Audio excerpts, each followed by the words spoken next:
ኖላዊ ሚዲያ የቤተ ክርስቲያን የሆነው በስመ አብ ወወልድ ወመንፈስ ቅዱስ አሐዱ አምላክ አመ ሠሉሱ ለሚያዝያ በዛቲ ዕለት አይረፈ አብ ቅዱስ አባ ዮሐንስ ኤጲስቆጶስ ኢየሩሳሌም። አንድ አምላክ በሚሆን በአብ በወልድ በመንፈስ ቅዱስ ስም ሚያዝያ 3 በዚች ቀን የኢየሩሳሌም ኤጲስቆጶስ የከበረ አባት አባ ዮሐንስ አረፈ። በዚህም ቅዱስ ወላጆቹ የኦሪት ምሁራን የሆኑ አዋቂዎች ነበሩ። የኦሪትም ሕግ ትምህርቶችንም እያስተማሩት አሳደጉት። ክርስቲያኖችን በጸና ልቦና የሚከራከራቸውና የሚጠላቸው ነበር። መጽሐፍትንም አዘውትሮ ከመረመሩ የተነሳ የክብር ባለቤት ጌታችን ኢየሱስ ክርስቶስ ወደ ዓለም እንደመጣና ሰውም እንደሆነ በሞቱም ዓለምን እንዳአዳነ አመነ። እርሱም የባሕሪ አምላክ እንደሆነ አምኖ በኢየሩሳሌም ኤጲስቆጶስ በአባ ዮስጦስ እጅ የተጠመቀ ዲቁናም ሹመው ከዚያም በኢየሩሳሌም ሀገር ኤጲስቆጶስነት ለመሾም እስቲገባው ድረስ በበጎ ሥራና በእውቀት አደገ። ኤልያስ የሚባለው እንድርያኖስም በነገሰ ጊዜ ከኢየሩሳሌም አገር የፈረሰውን ሕንፃ ሁሉ እንዲያነጹና በስሙ ኤልያስ ተብሎ እንዲጠራ አዘዘ። በዚያም በአይሁድ ምኵራብ ደጃፍ ላይ ታላቅ ግንብ ሠሩ። ከከበረ ድንጋይም ሰሌዳ ሰርቶ በላዩም ስሙን ኤልያስን ጽፎ በመግቢያውም አኖረው። በዘመኑም ኢየሩሳሌም አሕዛብና አይሁድን ተሞላች። ሰለጠኑባትም። ክርስቲያኖችም ሊጸልዩ ወደ ጎልጎታ ሲወጡ ባያቸው ጊዜ አሕዛብ እየከለክሏቸው ነበር። በዚያ ዞህራ በሚባል ኮከብ ስም መስጊድ ሰርተው ነበርና፣ ስለዚህም ክርስቲያኖችም በዚያ እንዳያልፉ ይከለክላቸው ነበር። በዚህም አባት ላይ ከአሕዛብ ታላቅ መከራና ሐዘን ደረሰበት። ብዙ ጊዜ ደብድበውታልና በምድር ላይም ጎትተዋታልና አጓሳቆለውታልና፣ እርሱም ነፍሱን ወደ እርሱ ይቀበል ዘንድ የክብር ባለቤት ጌታችን ኢየሱስ ክርስቶስ ለመነው። ጌታም ልመናውን ሰምቶ በሰላም አረፈ። በረከቱ ከእኛ ጋር ለዘላለም ትኑር አሜን። ሰላም ለዮሐንስ ለወልደ ማርያም ተላዊሁ ስርዓተ አይሁድ ሃዲጎ ሕገ አበዊሁ ነላዊ በስናይ ዘይርኢ አባጊሁ ፈለሰዮ መንገለ ትፍስሕታት ተሰፉ መቅስፍተ ምንዳቤ ብዙ ሰሊጦ በሥጋሁ ወዛቲ ዕለት ከአብ አይረፈ አብ ቅዱስ አባ ሚካኤል ንጹሕ ሊቀ ጳጳሳት ዘእስክንድርያ። በዚችም ቀን ደግሞ የከበረ አባት በእስክንድርያ ለተሾሙ አባታችን ሊቀ ጳጳሳት 71ኛ የሆነ አባ ሚካኤል አረፈ። ይህ አባት ከታናሽነቱ ጀምሮ የምንኩስና ልብስ ሊለብስ ወደደ። በአስቄጥስ ገዳም በአባ መቃርስ ቤተ ክርስቲያን መንኩሶ እስከ ሸመገለ ድረስ በዚያ ኖረ። በብዙ መነኮሳትም ላይ አበምኔት ሆኖ ተሾመ። በዘመኑ ሁሉ መልካም ተጋድሎ በመጋደል እግዚአብሔርን ደስ አሰኘው። በወንጌላዊ ማርቆስ ወንበር ላይ ሊቀ ጵጵስና ለመሾም እስቲገባው ድረስ ፍጹም ተጋድሎ በመጋደል ደከመ። ከእርሱ በፊት የነበረ ሊቀ ጳጳሳት አባ ገብርኤል ባረፈ ጊዜ የወንጌላዊ ማርቆስ ወንበር ያለ ሊቀ ጳጳሳት 4 ወር ኖረ። ለዚች ሹመት የሚሻል ሲመረምሩና ሲመርጡ ብዙ ደከሙ። ከብዙ ድካምም በኋላ 3 የገዳም ሰዎችን መርጠው ስማቸውን በ3 ክርታስ ጻፉ። የክብር ባለቤት የጌታችን ኢየሱስ ክርስቶስ ስም በአንዲት ክርታስ ጽፈው እያንዳንዳቸው አሽገው በመሠዊያው ውስጥ አኖራቸው። ቸር ጠባቂ ይሾምላቸው ዘንድ ኤጲስቆጶሳትና ካህናት እስከ 3 ቀን እየጸለዩና እየቀደሱ እግዚአብሔርን በማለት ኖሩ። ከ3 ቀኖች በኋላ አንድ ታናሽ ባለቴና ጠርተው ከነዚህ ከ3 ሰዎች አንዱን አንስተ ስጠን አሉ። ያም ብላቴና የዚህ አባት የአባ ሚካኤል ስም ያለበትን ያንን ክርታስ አወጣ። ሁሉም እግዚአብሔር እንደመረጠው አውቀው ይገባዋል እያሉ ሊቀ ጳጳስና ሾሙት። እርሱ በሾመቱ ላይ ሆኖ እንደሚገባ በመልካም አመራራት ስራውን መራ። የምጽፍለትን ጸሐፊ መረጡለት። ስለ ምእመናን አጠባበቅና ስለ ማስተማር ወደ ሀገሮች ሁሉና ወደ ኤጲስቆጶስነቱ መልእክትነት ይልክ ነበር። እርሱም ከኃጢአታቸው ተመልሰው ንስሐ እንዲገቡ ሕዝቡን ይመክራቸውና ይገሥጻቸው ነበር። እግዚአብሔርን ይፈሩት ዘንድ ንጽሐ ነፍስ ንጽሐ ልቡና ያለው ሆኖ የዚህን ዓለም ጣዕም ያለውን ምግብ አይሻም አይመኝም።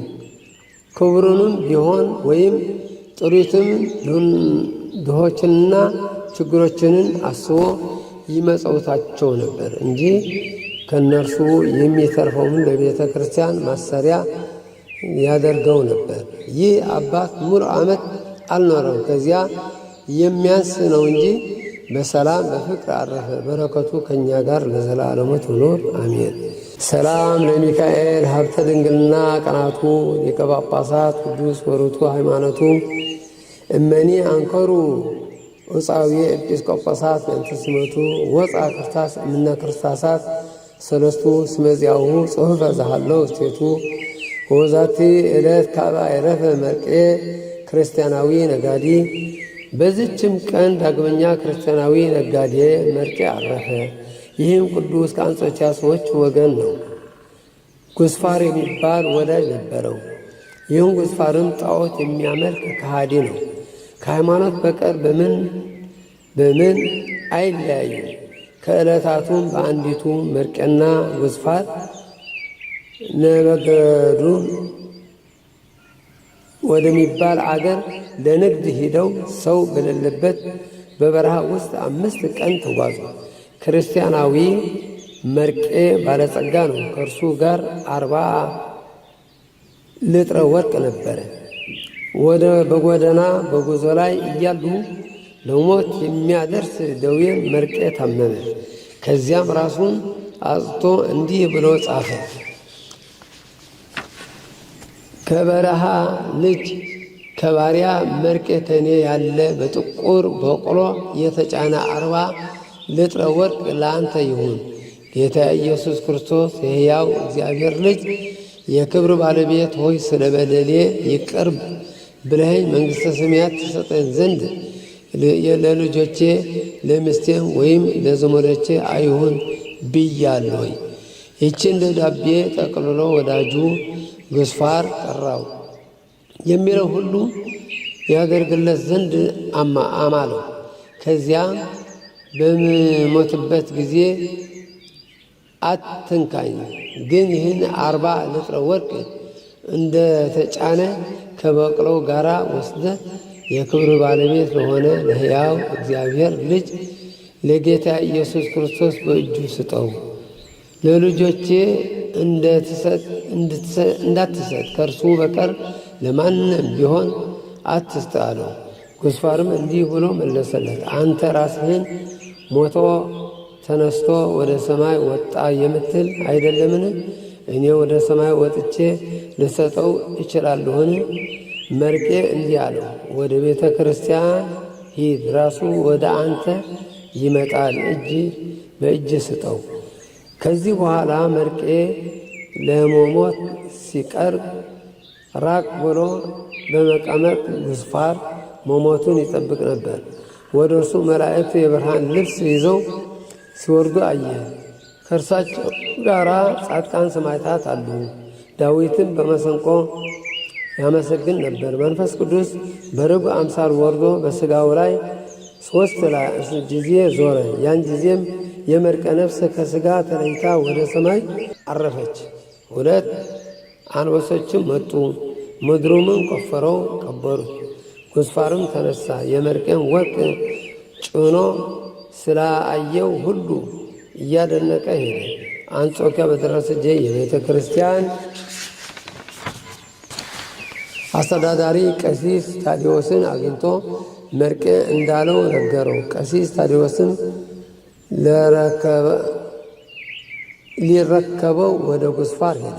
ግን የክብር ባለቤት ከሆነ ጌታ ኢየሱስ ክርስቶስ በቀር ለማንም አልሰጥም፣ ወዳጄ መርቄ እንዳማለች እጅ በእጅ እሰጥሃለሁ እንጂ ብሎ ከለከለው። ከዚያው ሄዶ ወደ ቤተ ክርስቲያኑ ቅጽር ግቢ ገባ። ቀሲስ ታዲዎስም ደጁን ከፈተለት።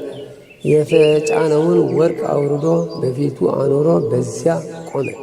ከሌሊቱ እኩሌታ ላይ እንደ ነጎድጓድ ድምፅ ያለ በቤተ ክርስቲያን ውስጥ ሰማ።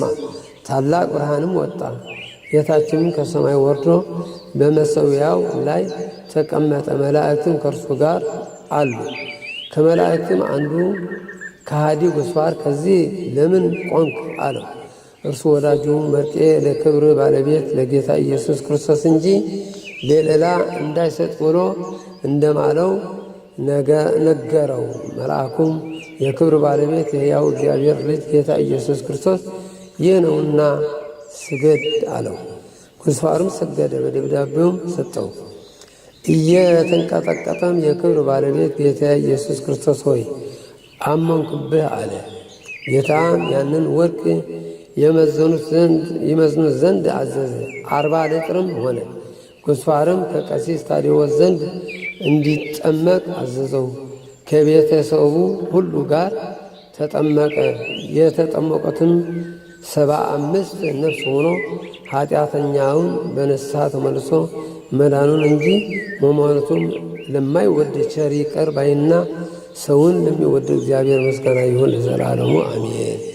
ሰላም ለመርቄ ክርስቲያናዊ ክቡር እንተመጠወ ወርቆ ለእግዚአብሔር ሰበፈነው 40 በመድሮተ ልጥ ወሰላም ለፍቁሩ መምለከ ጣዖት ጎስፋር ምስለ ሰብአ ቤቱ ዘአምነ እንዝንቱ መንክር ዘአቅረብኩ ማሌተ አዘችሬ አይላፈ እምለተ ጸምዱከ ዘልፈ ለላ አነብብ ተወከፍ ዘንዴቴ መጽሐፈ እንተ ረሰይከ እግዚኦ ጠሪቀ መመለት ወከፈ እምላቡ ሙራን ዘተርፈ ነቢያት ቅዱሳን ሐዋርያት ሰባኪያን ሰማዕታት ወጻድቃን ወመላእክት ትጉሃን ደናግል አዲ መነኮሳት ሄራን ባሮኩ ባርኮ ወያዛቲ መካን እስከ አረጋዊ ልሂቅ ወንዑስ ሕፃን ለዘ ጻፎ በክርታ ወለዛ ጻፎ እንዘ ይደርስ ለዛ አንበቦ ወለዘ ተርጎሞ በልሳን ሐዲስ ወለዘ ሰምዐ ቃሎ በእዝነ መንፈስ በጸሎተ እሙ ማርያም አራቂተ ኩሉ እምባይ ስውረ ይማረነ ኢየሱስ ክርስቶስ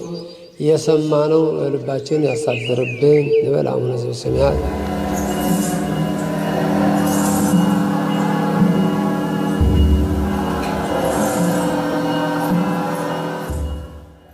ኖላዊ ሚዲያ የቤተ ክርስቲያን የሆነውን ብቻ